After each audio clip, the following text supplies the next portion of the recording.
Hello and welcome. Today is Thursday, September 30th, and you're watching TV on TV. I'm State Representative Tommy Vitolo. Wait a minute. Now I'm State Representative Tommy Vitolo. You're watching Brookline Interactive Group, and like every week, great show this week.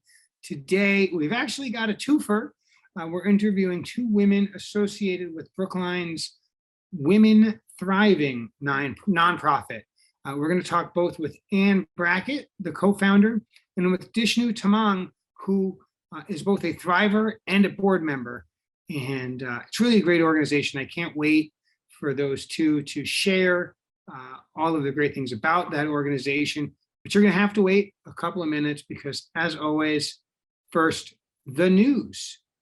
Last Thursday, I joined my Democratic colleagues in voting for some rules changes for the State House of Representatives. I say my Democratic colleagues because the only folks who voted in favor were the overwhelming majority of the members who are Democrats, plus one Republican and one independent. And the rules are really simple. If you work for the Massachusetts House of Representatives as staff and you want to come into the building, you need to be vaccinated. If you work for the Massachusetts House of Representatives as an elected member, such as myself, and you want to come into the building, you need to be vaccinated. The House is providing work from home or work from not in the building for both members and staff, and that includes the ability for members to vote via telephone. So there's no job responsibility or duty that requires being in the building at this time, and therefore I felt it was appropriate to say get vaxxed or get out, and that's what we did in the House. A little bit more news more generally. The US FDA has authorized booster shots of the Pfizer vaccine for folks age 65 and older, high-risk populations, and of course also for folks who are working in jobs that are high risk. President Biden has canceled his trip to Chicago to focus on the two infrastructure bills that the House is expected to vote on this week. The MBTA has had some tough times recently, in addition to the Green Line crash about a month ago, and earlier this month, the tragic death of a Boston University professor who fell through some stairs that had been closed because they were in such a bad state of disrepair. Earlier this week, there was an escalator malfunction that resulted in at least 9 people being injured. And 2 days ago, Tuesday, a Red Line train derailed, hit the platform. I don't know that there were very many injuries, but an awful lot of damage. I'm not yet sure the extent to which it will require ongoing delays. Last week, in addition to the rules vote, we also in the House sent a re-precincting bill to Governor Baker's desk. Signed into law, state lawmakers will draw legislative districts before municipalities, a one-time change resulting from the delayed census data. The Brookline Select Board earlier this week approved the hiring of 9 new police officers. Brookline currently has 15 police officer positions that are budgeted but unfilled, and several retirements expected in the near term. And so these 9 will help, but not completely fill all of those vacancies in the budget. Also late last week, the Brookline Housing Authority officially opened the O'Shea House on Park Street after a full renovation that includes clean heat, building-wide, and fully updated fossil fuel-free kitchens and bathrooms. So that's kind of a highlight of the news very quickly. Let's cut over to the interview recorded earlier this week with Ann Brackett and Bishnu Tamang, both of Women Thriving. So we'll see you on the flip side.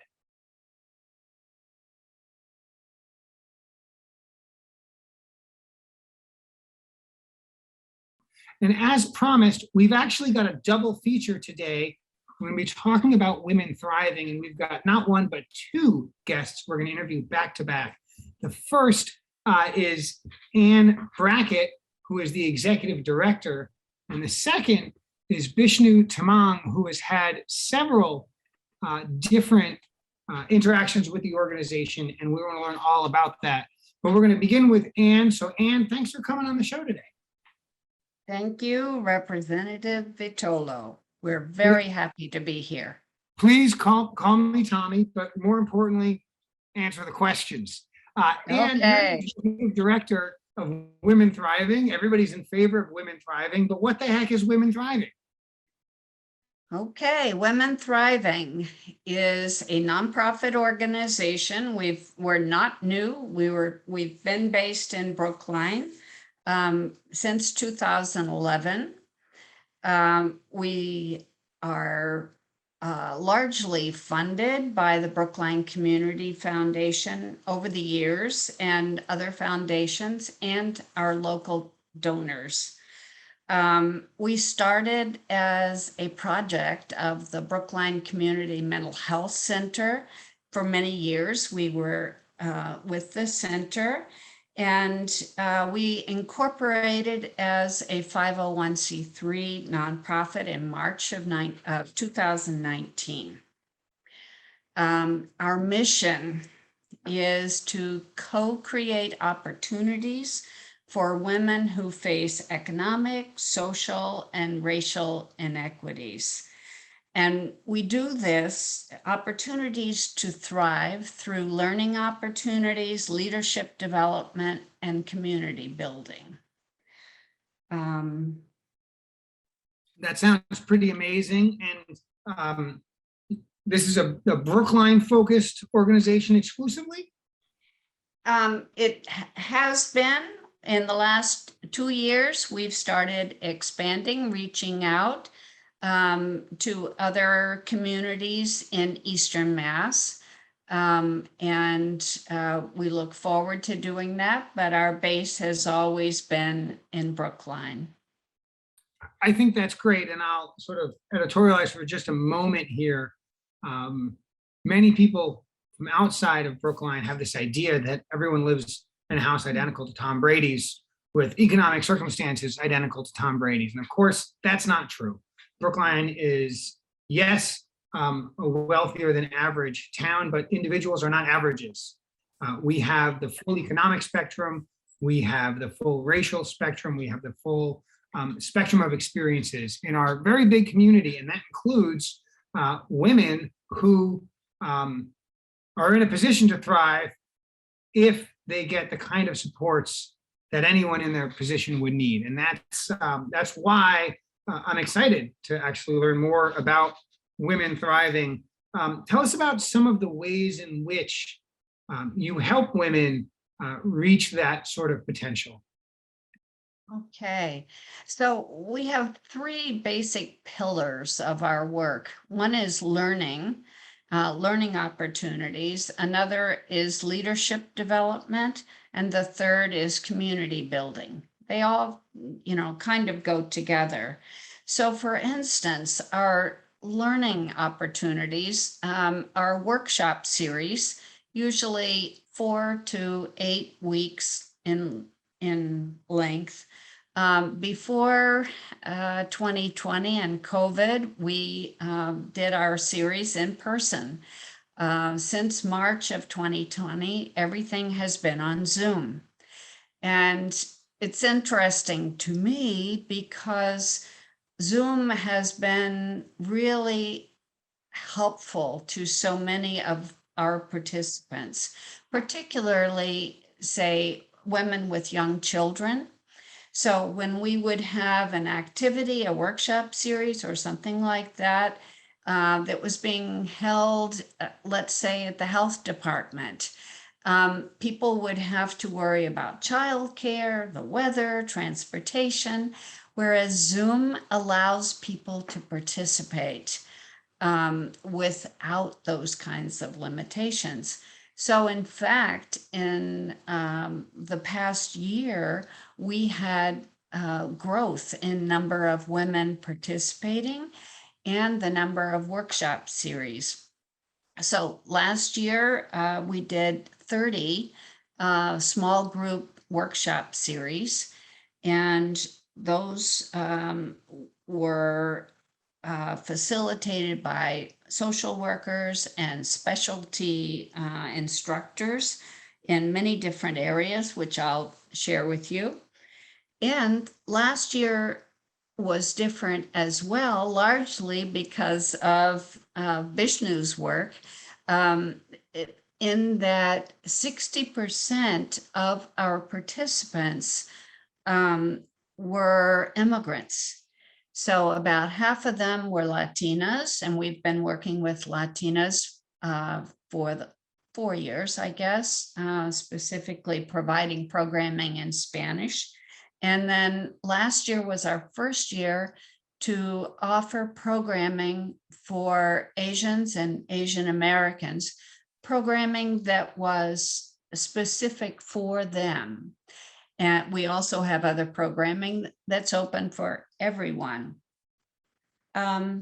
So these have been the cornerstone of our work. Since 2012, we started doing a workshop series called Surviving and Thriving, which is based on resiliency theory and provides a lot of learning and sharing about some basic skills such as stress relievers, positive self-talk, those kinds of things, assertiveness.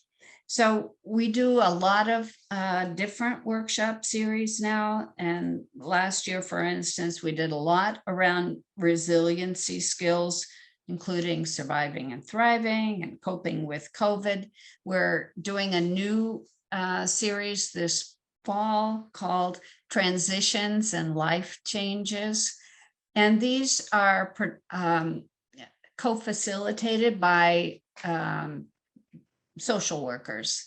And my co-founder, Women Thriving, was co-founded by myself and Andrea Johnson, who has been a social worker for many, many years and was at the Brookline Center. This past year, we started doing parenting workshop series. And we did one based on the Boston Basics, which is great information and materials that are available. Parenting and self-care for moms of children 0 to 3, so the little ones. And also we did parenting of teens, which is, of course, that's something, Tommy, you can look forward to down the road. Someday. Pardon? Someday soon. My son's turning 11 next month. Oh yeah, watch out. So those parenting programs were great. We did 2 of them in Spanish for Latinas, and we did 2 of them in English for Asians and Asian Americans that were facilitated. We did, yes, 2, facilitated by Asian Americans who are local in Brookline. And those were very well received. People found them extremely helpful, and especially to have a group who shared the challenges of child rearing and had somebody to talk with about this. This was really important. Another new area last year was language and culture. And so we did a lot of English literacy for Latinas and for Asian Americans. Plus we have all our health and wellness, Pilates, yoga, cooking, walking, and our thriving garden. There's more. Yeah, so it sounds like there's a lot going on for women, all of whom have some common themes, but also, of course, have differences, right? In language skills, whether or not they have children at home and how many, and in the supports they need for either getting or improving on their job circumstance, right? And it sounds like there's a lot of kind of hands-on or small group focused help, which is fabulous. My question to you is, how how can people in Brookline be helpful? What can Brookline do to support women thriving? Ah, so many things. And I haven't talked about leadership development, which I'll leave to Bishnu, as she can talk about a lot of that.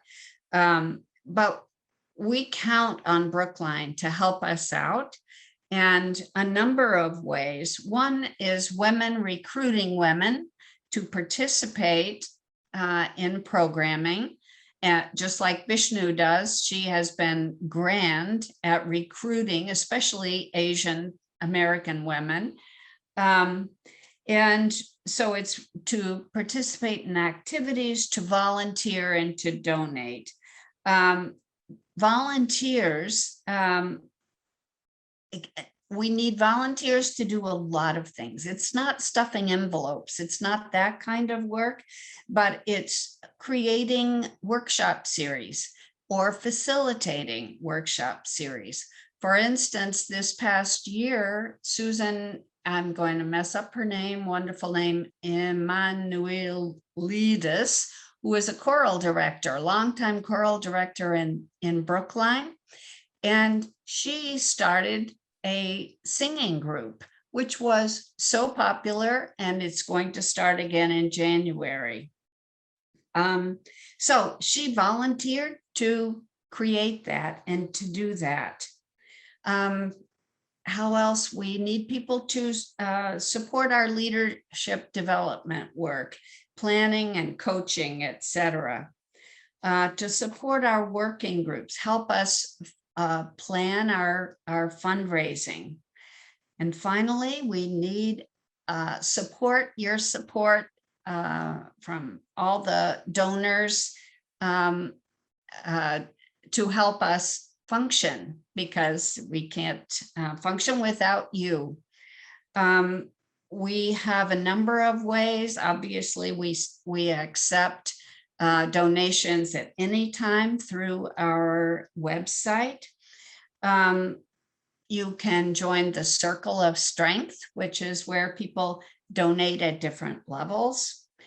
You can look forward to great activities that are fundraisers. We're going to do another art series. Last year, we did a series of 4 different art talks on Zoom like this. They were a great success.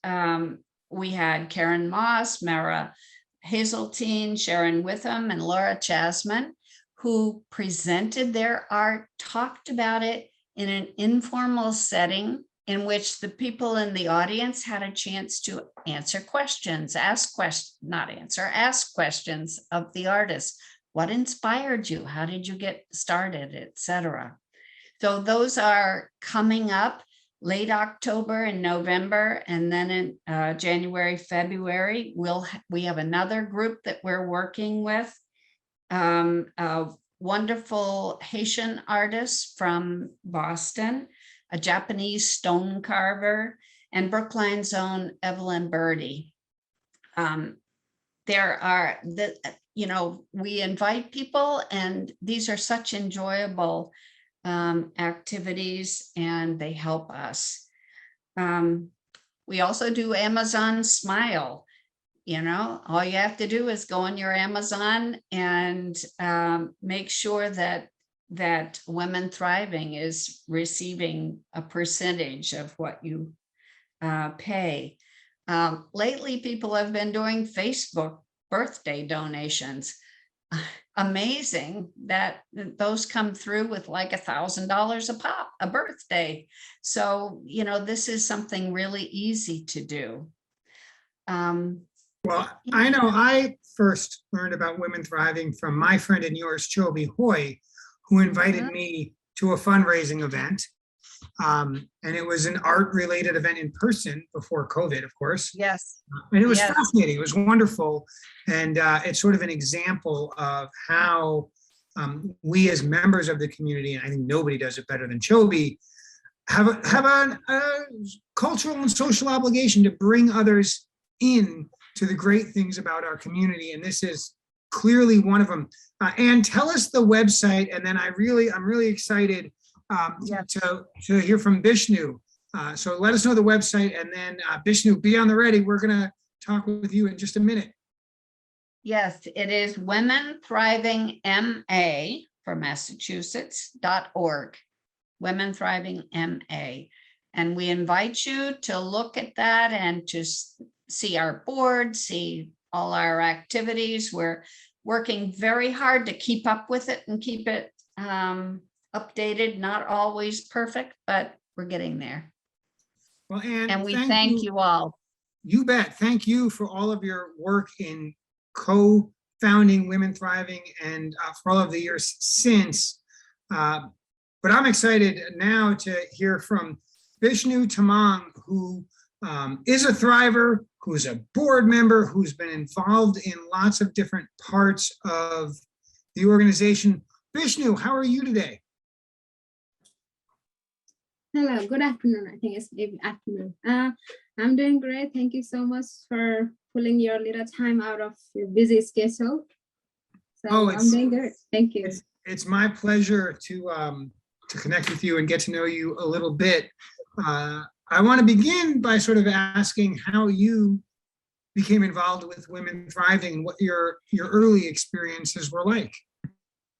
Sure. So I actually moved into Brookline in 2015, and the same time, I don't have other family members here, so I had to survive with the people live here.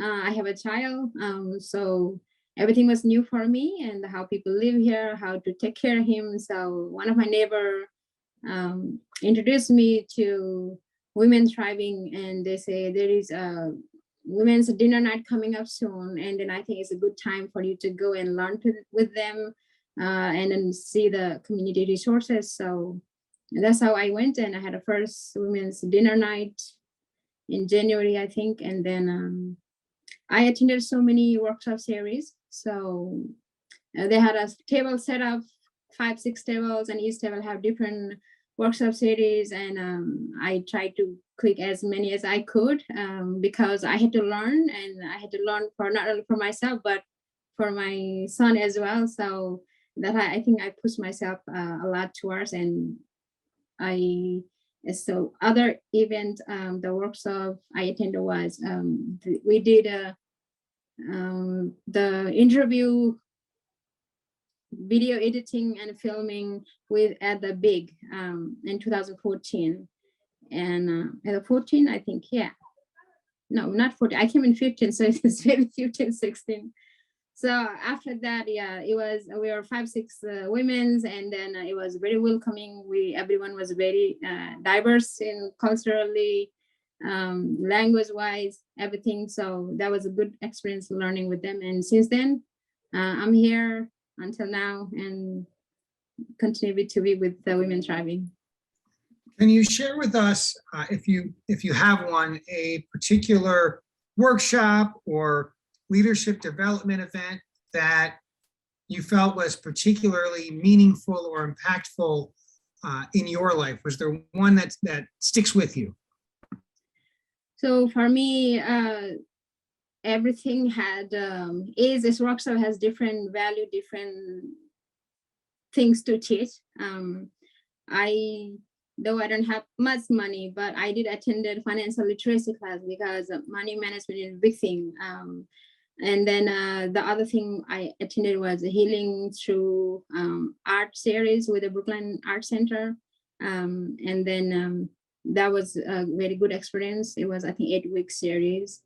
And then we did the other, I think, big one was Toastmaster public speaking at the higher up church. And it was a 6-7 weeks of public speaking series. And I think that also helped me come out a little bit, speak out in public, because I wasn't speaking that much as I'm speaking now because I was quiet.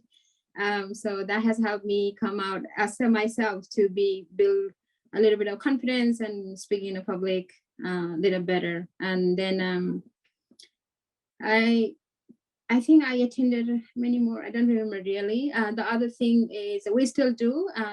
We do community gardening at the Brookline Foundation building. We have little garden, so all the tribers who are close around and the Brookline, we go there and grow our fruits and vegetables. We still have some growing until right now. Since the fall is coming, it's gonna go away soon because it's snow.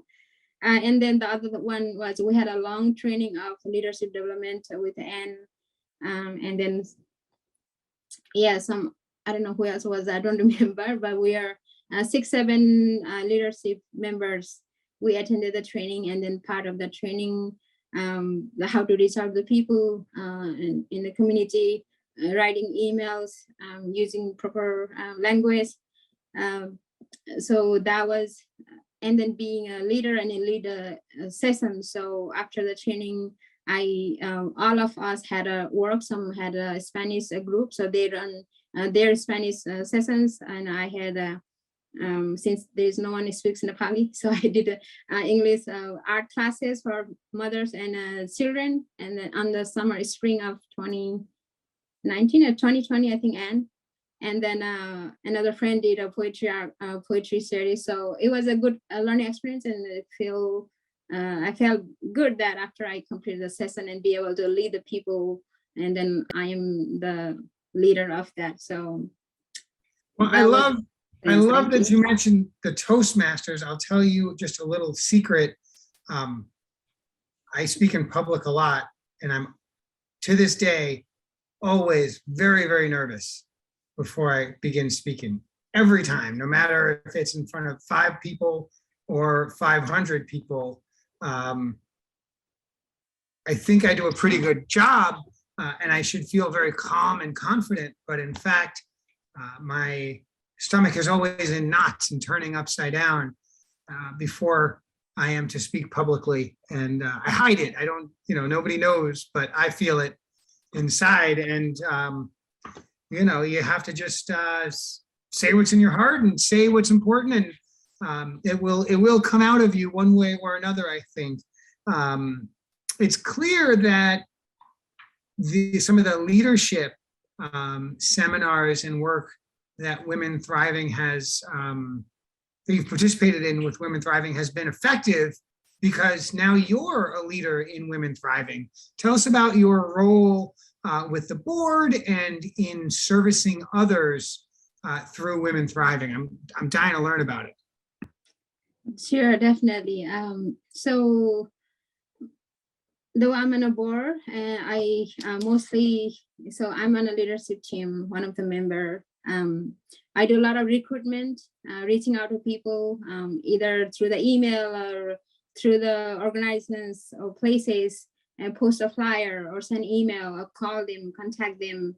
And then I did that a lot during the COVID 2020, because people were alone at home, and then we did nothing, but we wanted to at least reach out to the people, the women. At least we talked 5 minutes with them and asked them if you are okay during that. So that was very important. We did that, and mostly reach out. And then we created the program because this organization is to help people, women. And I saw myself, I don't know if I'm too early to say that, but so the people, I know there were people at the beginning of this organization who helped the organization with, some of their activities to raise money or do something.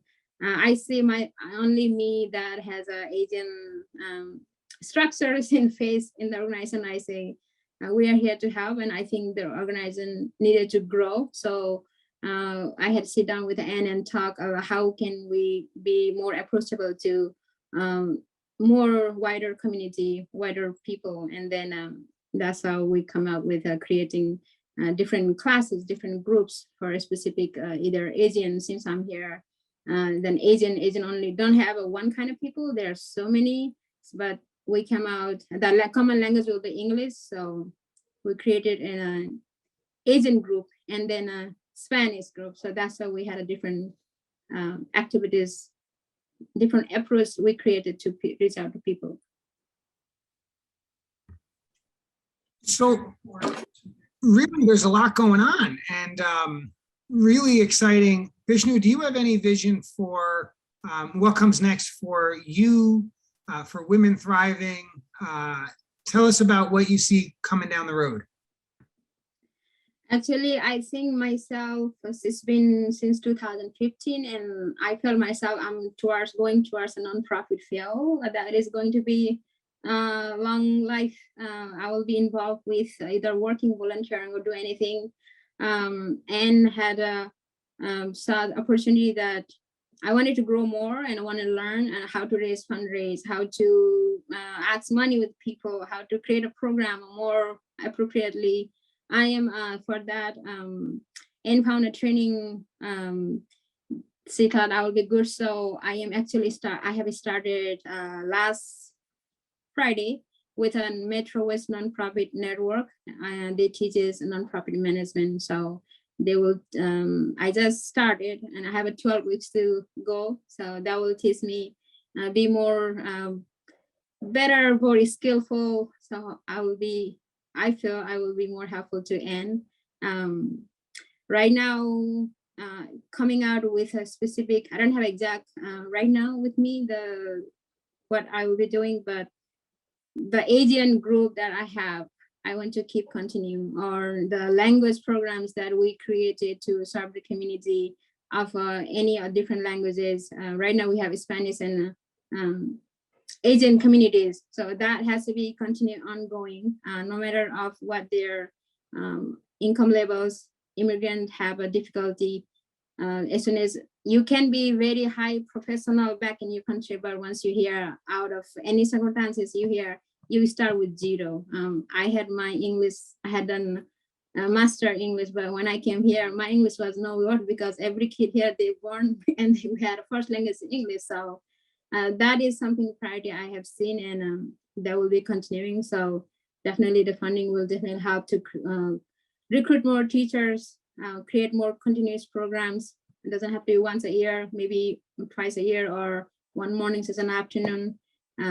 So that is my plan. Language is my first priority, and then other things are definitely the job trainings that we can create and make a bridge so that they can continue further their employment and help themselves living a better citizen here. Unfortunately, we're out of time. I love this conversation. I wish we could go on much longer, but I want to remind folks, womenthrivingma.org. Go check it out, learn about the organization. Perhaps you are a future thriver, perhaps you're a future volunteer, perhaps you're a future donor, perhaps you're all three. Check it out. And Anne Brackett, Executive Director, Bishnu, Tamang, all around Women Thriving participant. Thanks so much for coming on Brookline Interactive Group today and telling us about Women Thriving. I wish you all the success in the future. And do let me know when you're having an event for the general public, so I can send it out on my networks and encourage people to attend and maybe learn about some art and write a check, because nonprofits need the resources. Sometimes that's volunteer hours, and sometimes, frankly, they just got to pay the bills. And we know people in Brookline are so supportive, and we want to connect them with that. So thanks again for coming on the show. Viewers, thanks for watching. Brookline Interactive Group, we'll see you next week. Be well.